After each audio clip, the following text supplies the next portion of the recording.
What is going on, guys? I am Jehovah, and welcome to a little video here. I wanted to make this video for a little while now. I have a newfound respect for the Xbox One. I kind of grilled the Xbox One hard when it first came out, or shortly after, whatever.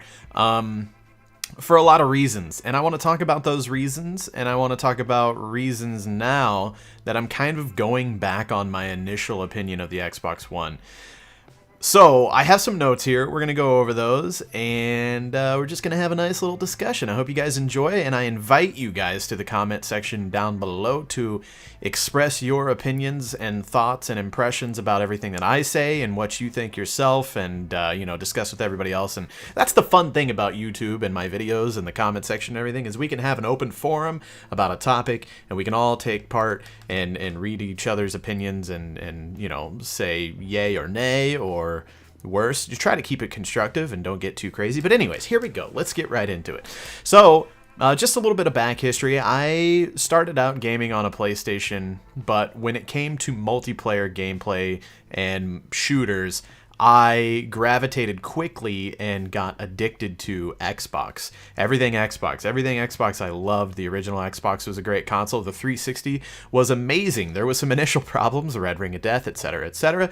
But it ended up being a very great console, especially for online shooters, and I was in love with that console. It was so great, and I would have, screamed that it was the best console in the world above PlayStation any day and no matter what. And that's another thing that I want to kind of touch briefly, is that this isn't necessarily me saying PlayStation's bad or anything, because that's, as soon as you say anything good about Xbox, all the fanboys out there immediately say, oh, well, PlayStation's better because of this. I don't, it doesn't matter to me what you think is better or not. I'm not dissing the PlayStation 4. I have one. I enjoy it. But anyways, back into the video. So yeah, 360, huge fanboy. And when the Xbox One came out, it kind of went a different direction. And I think that was one of the reasons that I had such a negative opinion about it at first. The 360's user interface was so good, and maybe that was just because I used it for years and got used to online gaming on it and everything, like invites worked when they needed to, and just everything felt right and natural and all that good stuff. When the Xbox One came out, it was a little bit different. There was a different way of inviting people to games and parties and accepting those invites and all that. The user interface struggled, in my opinion. Not only that, but half the time it seemed as if it didn't work. I remember, some of the user interface, like you would go into one option or area and it would just crash and kick you back out to the home screen. Invites wouldn't work with your friends. There was all kinds of connectivity issues. I remember for the longest time, I couldn't connect to people. I couldn't connect to my brother. I remember we did everything we could to get our NAT types to open. I still couldn't connect to my brother to play Master Chief Collection. That was super, super, super frustrating. Might have had more to do with the game itself, Master Chief Collection, but I don't know. I also remember playing GTA 5 before it came out on PC. We were playing it on console, and meaning myself and the crew, and I think it was D20. There was an issue with D20 that we could almost never play with D20, and if we did, we had to do some sort of magic shit where, the right person had to invite them, the right person had to be hosting the lobby, whatever. There was just all kinds of hoops that we had to jump through and tricks that we had to do to get it to work, and that was another thing that I absolutely did not like about it. It just seemed like it wasn't as crisp and as functional as what I remembered the 360 being. So that was another issue. Let's see here. So we had, and that goes into my next point here, is that the Master Chief Collection might not have been the best, but that was one of them that I was trying to play and everything. So maybe that was part of my, sometimes a bad game can contribute to your opinion over an overall console, if that makes sense. Also, they had a little thing that made it to where whenever people were talking in-game, it would only come through the Xbox Live headset plugged through your controller. I'm pretty sure you could have done it some way, shape, or form, but basically what there was on Xbox 360 that enabled us to do YouTube and record our videos and content and what we did was enabling the in-game chat through both headphones, and speakers. There was that feature, and basically that feature wasn't there anymore, and it basically disabled us from being able to record in-game chat with the Xbox One gameplay without using some sort of a third party, being like Skype or Jesus, I can't think of the other one, TeamSpeak. But then that would disable us from being able to communicate with people in game through an actual Xbox Live headset. It was just a huge mess of complication, and that was one of the many things that just kind of turned me off from it since then. Also, the LAN. So they announced early on, actually I think it wasn't going to be like this, but everybody had that uproar about digital copies and stuff like that. So they made the Xbox One an always online thing, to where if you guys want to hook your Xbox Ones together and play a System Link game in a basement in the middle of the country where there's no high-speed internet, you couldn't do it because you have to have an Xbox Live connection. I grew up in the country in this scenario with no Xbox Live, with no high-speed internet, and the original Xbox and the Xbox 360 both supported LAN gameplay. Didn't matter if you didn't have internet, you could hook consoles together with your friends and play matches of your favorite multiplayer games, and that was huge for Xbox. So this decision was it was a very negative thing, in my opinion. I went to many events early on, before and after the Xbox One was released, where we were hosting, tournaments on various Xbox One games. Titanfall and Forza and other stuff I remember. And all these events, almost every event that I went to, we had so many issues because of one of the Xboxes lost its connection to Xbox Live during the System Link match. That person would get kicked out of the game, and then for obvious reasons that would make all kinds of crazy problems. So that was another big issue. Those are basically all my big issues that I had with Xbox One whenever it launched. Now that we've gotten, a lot of the negatives out of the way, there's been a lot of work done to the Xbox One that has made it a lot better, and I want to go over those right now. And these are the reasons that I'm starting to come back on my initial thoughts and hate for the Xbox One. We all pretty much stopped using it for the longest time. This is one of the biggest reasons that we went over to almost entirely PC gameplay content on our channels, is because the Xbox One was just not doing what it needed to do for us, and we got so frustrated that we came over to PC. So here is what's going on now, though. So I own multiple Xbox One consoles. I'm lucky enough, from what I do, every once in a while I come through some rare opportunity where I end up with a free Xbox One sent to me, which is great. Sometimes I give those consoles away, sometimes I keep them. In this case, I kept them. I kept two of them, actually. I just got the Xbox One S, and I put it on a big TV down in the basement, that I use for, like, my kids. We like to watch movies, whatever movie that may be, on a big screen TV, and it's a lot of cool. It's really cool. I wanted it down there so, we could watch Netflix. We watch a lot of Netflix, so we put that down there, and then obviously play games on a big ass TV. Why not, right? And then we have one up in the living room as well, for basically the same reason. It's easy for Netflix and a Blu-ray player and everything. I don't want to buy a bunch of Blu-ray players and stuff whenever I can just use an Xbox and also play games on it. So I have 3 consoles in the house, one in my office, one in the basement, one in the living room, and they all have the same profile loaded on them. And whenever I get games now, I almost primarily, if I can, which you have the option to in every scenario, I get all my games digital. Once you get that game digital, yes, you have to install it separately on all 3 consoles, but it's so amazing to just, if I'm sitting in my office and I need to record something for work, I turn it on, I play whatever, and then I'm good to go. If I am sitting up in the living room with my kids playing or whatever, and like my son likes to watch me play some stuff, I can turn on that console, play the same game or a different game, whatever. I don't have to carry a disc around the house to multiple consoles and stuff like this. And I know that not everybody's going to have multiple Xboxes in a house, but a lot of people do. I have friends that have brothers, 1 or 2 brothers, and they all play Xbox, and they don't always buy multiple copies of a game. They just buy one game and then share it. In this scenario, for people like that, it's even easier because they literally don't even have to walk the disc around. They just have it on all the consoles whenever they boot it up, and that is really, really cool. I really like that feature. It doesn't take any time. As soon as I turn it on, it automatically signs me in. If one of the other Xboxes is still signed in as me, it signs that console out, etc. Anyways, the next thing is LAN.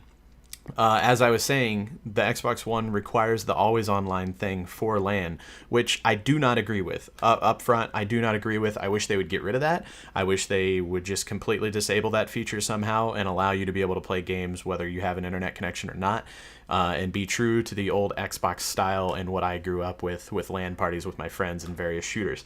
But having said that, my friends and I, we've been 360 landing lately. My friends from high school, we've been, bringing all our Xbox 360s, hooking them up and playing Halo 2 and Shadowrun and all these other games and having a lot of fun. And this past weekend, we had another LAN party. And at the last minute, we were like, you know what? We can try Xbox Ones. Should we just bring our Xbox Ones?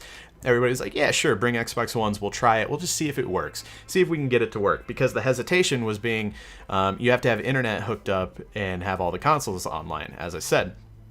So we brought our Xbox Ones over, everybody hooked them up, and I have a 16-port router, I believe, that I got, and we have that hooked up in the basement. I had internet from the other room, plugged it into the router. Everybody's consoles had an online connection from that, and see, this is the thing. I have a decent connection, though. I don't even have that great. I have about 30 down, 5 up, I think, right now. Which worked perfectly. Everybody had an online connection. In fact, some guys were even on it wirelessly. They were just connected to my wireless internet, and it was enough for you to be connected to Xbox Live and then still play through the local area network. So you got to imagine there's a router in the middle of the room with Ethernet cables going everywhere, physically connecting each Xbox, but you have to have that online connection. Now, but all the games that we played Master Chief Collection and we played Gears of War Ultimate, and both of them worked flawlessly. We had no connection issues, we had no drop player issues. It worked perfectly. We had no issues with it, and we didn't expect that at all. We were really happy with it. So although that the online feature thing is there, and that's kind of it sucks. I don't think it should be a thing. Like I said, I'm fortunate enough to have internet where I live. Some people don't have that. But it does work, so that's really, really good. I was really surprised that landing on the Xbox One is even possible. So that's cool. I would like it to be updated at some point, maybe. I don't know if it's even possible, but it would be cool if you don't have to have an Xbox Live connection for that. But just the fact that it works is good. There was the recording chat that I was talking about where basically, we can't record people's in-game talking because of the features. Or the settings that came with the stock Xbox One. Those have since been updated, and now you can record in-game chat. So that's huge, obviously. The Elite controller is fucking awesome. I think it's really cool that they're offering official Microsoft branded, what would you say, more advanced controllers for people that just want to take their gaming a little bit more serious. It's pretty fucking expensive. It's like $150 for an Elite controller, but they're amazing. There's 4 paddles on the back. You can assign them to whatever button you want. There's a setting that allows you to adjust the trigger pull if you want a shorter trigger pull and everything. And I know people are like, well, there's SCUF controllers and you can get those for any console. Yeah, but it's cool, as I said, to have an official Microsoft branded option for this. For those people that maybe have never heard of SCUF, have no idea what SCUF is, maybe they don't want to trust SCUF. And not only that, but that goes with customization as well. Microsoft is also releasing tons of controllers for your favorite games in all kinds of different styles. And they've been doing that for quite a while, since the 360. But I like that there's options out there for Gears of War and Halo and stuff like that. That's really cool for people that, once again, don't want to go through some third-party company that might not be trustworthy, and you might end up spending a lot more money. Also consoles, they do the same thing with consoles. There's customizable, not necessarily customizable, but there's like unique styled consoles and everything like that. The Gears of War one, again, the Gears of War 4 console that's about to come out and the Gears of War 4 controller that are about to come out are absolutely amazing. So I just think that's really cool. Also with the Elite controller, there's a fully customizable layout, button layout that you can edit. I think this goes for every controller, to be honest. I think this is just on the software side on the Xbox One, but you can fully program, if you want your A button to be shoot instead of right trigger, you can do that, and you can do it for any game. It doesn't matter. It's built right into the console, and that's a huge deal. I remember, like, what was it? There was a handicap gamer YouTuber back in the day. I don't know if he still does things anymore, but he would play, I think he would joke and like call himself Only Use Me Face, because he would like play with his face and like use his face to use the what am I trying to say, the joysticks and stuff. And it was really crazy to see that, like, wow, this guy is, you know, doing whatever he can to just be able to work this controller. And he was big in the movement to get custom mapping for controllers where you could designate whatever button you wanted to whatever. And that's a thing now. So it's really cool for people like that have physical disabilities. And it's just cool for people like us, too, that maybe just want to have a crazy button scheme for whatever game that they might play, whatever they think makes more sense in their head than the default options, whatever. So, yeah, that's really cool. What else? The connection issues that I was speaking of in the beginning seem to be much better now. Like I said, for months and months and months, I could not play certain games with certain people. I haven't had any problems lately. Specifically, my brother and I, like I said, we couldn't play Halo. We've tried since then, and we can play just fine. We have no connection issues with anybody.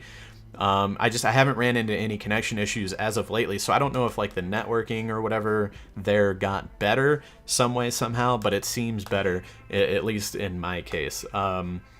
The UI itself, the user interface itself, I think I've just gotten more used to it. Everything, like I said, is different than the Xbox 360, and I think a lot of that just comes with time. You're eventually going to get used to it and be more, I'm more accepting to it now, I suppose.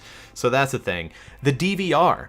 The DVR is an amazing, amazing, underrated feature on the Xbox One. Man, this sounds like the most sponsored video ever, but it's really not.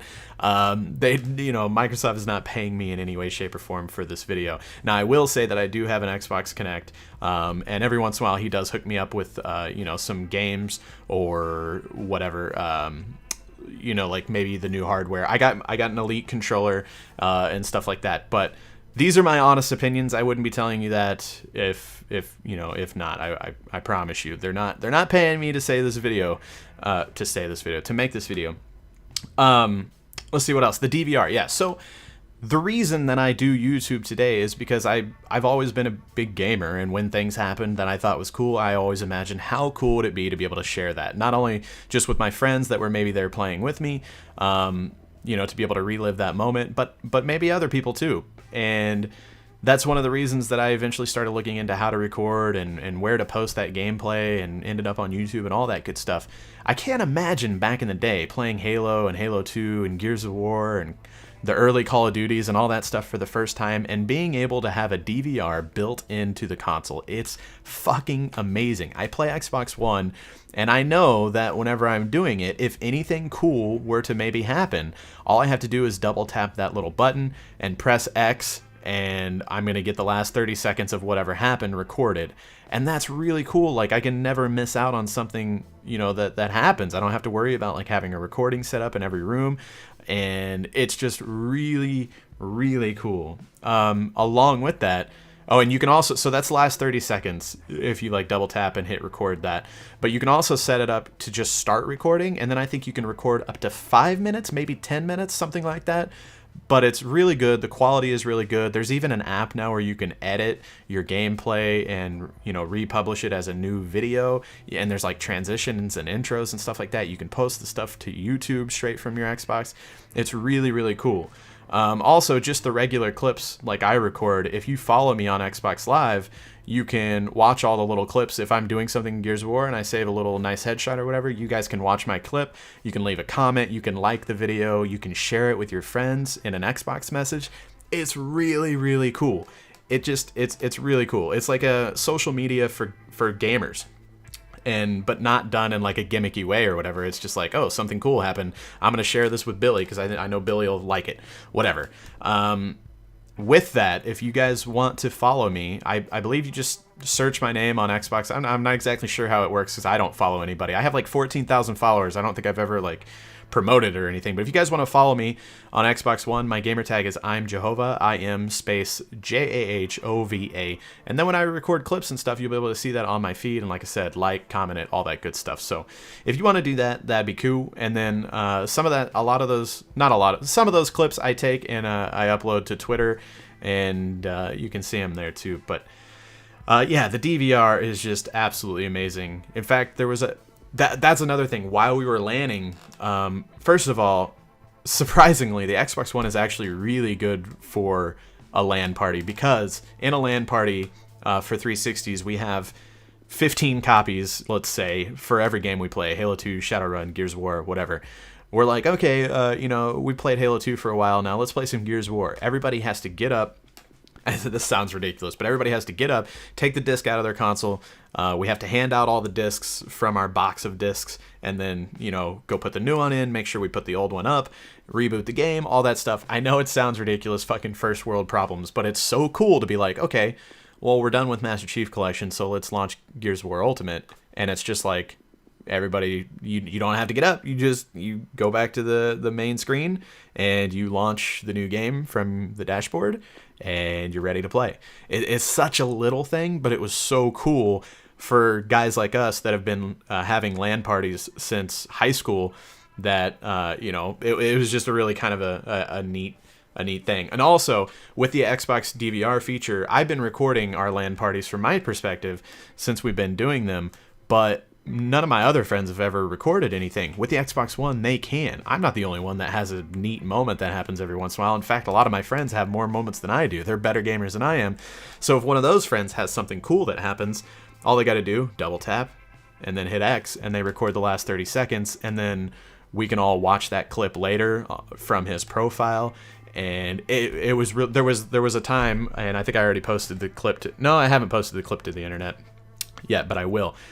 There was a time where one of my friends was in like a 1v3 clutch situation in Gears of War, wrecked all three of us, including me. And as soon as it was over, I was like, record that shit. And he recorded it. And, we all got up and came and stood around his TV and watched the clip over, because it was just like an amazing 1v3 clutch. And that was a really cool moment too. That was another thing that kind of showed me the value of having a LAN party on Xbox Ones. It's a really, really cool console with a lot of really cool features. And I hated on it so much in the beginning because it was so different than the Xbox 360. And I'm re-finding my love for Xbox through it right now. And these are those reasons. So, what else? Also, backwards compatibility. As you guys know, they've come out with a couple good games lately. They did Red Dead, and I had some friends that are super into that. Call of Duty 2 came out, and that was really awesome. That's one of my favorite Call of Duties for multiplayer. I was really happy to see that. And all these games, once again, for LAN parties, that's a really big thing, because we can all grab a digital code of it and then LAN it from our Xbox Ones through backwards compatibility, which is really cool. The original Black Ops, they released it, and I think there was like 100,000 people the first night after they released it playing online again. So seeing those good games come back through backwards compatibility is really cool, and I'm hoping, obviously, I'm sure they're going to keep up with it and keep releasing really good backwards compatible titles, and that's going to be a good thing for us, obviously. And also, the Smart Glass app, it's called the Smart Glass app. Basically, it's the Xbox app. If you have an Xbox One and you play online multiplayer and you don't have the Smart Glass app, I highly recommend it. It's a really good app. It was one of those things that I downloaded. Like, I've gotten the Call of Duty apps before and stuff, and after I install it, I'm like, why the fuck do I have this? And I just immediately uninstall it because it doesn't like serve a purpose. I think Destiny had one too. But the Xbox One app, Smart Glass, is really fucking cool. I can access all of my Xbox Live messages from there. I can send people messages. The DVR function, where I can watch my own clips on my phone in the Xbox One Smart Glass app. I can watch my friends' clips.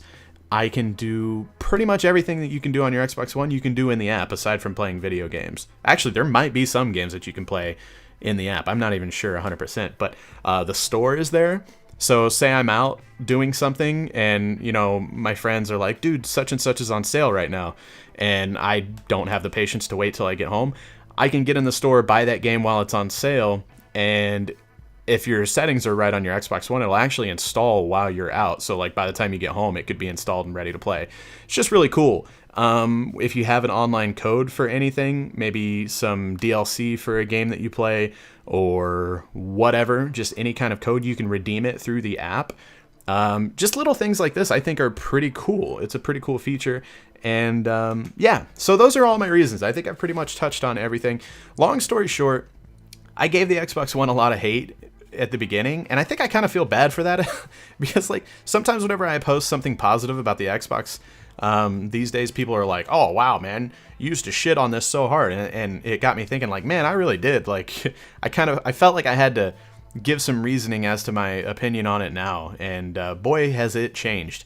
It is a really good console, in my opinion, and it kind of sucks that it wasn't that way from the beginning necessarily, but man, they have done a lot of positive work towards this console, and it has gotten a lot better. So anyways, I hope you guys enjoyed this little video. I know it's a little bit different, but I just kind of wanted to talk to you guys and gauge your all's interest and opinions on the same things that I was just talking about. So like I said, those comments down below are an open forum. Feel free to discuss with me and with the other, people commenting the video and all that good stuff. And I love you guys, and I'll talk to you soon. Goodbye.